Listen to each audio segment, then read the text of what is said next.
Америкийн нэгдсэн улсын холбооны нөөцийн сан хүүгээ хэдэн өөр бууруулах хүлээлттэй байгаа. Энэ онд 2 удаа буюу нийтдээ 0.5%-аар, эх онд бол 1 удаа бууруулна гэсэн үлээл саяны 9 дугаар сард болсон мөнгөний бодлогын 11 гишүүдээс бол ажиглагдаж байна. Тэгвэл хэрвээ хүү буураад эхлэх юм бол алт өсөх үү, альс бол хувьцаа өсөх үү? Эхлээд алт, дараа нь хувьцаа өсдөг. Өөрөлдвөл хувьцаа нь алтнаасаа хугацааны оцорхолтой байдаг түүхээс тасдаг бол харагдаж байгаа.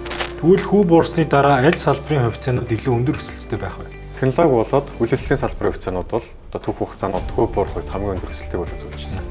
Биткойн уу, альс бол алт уу?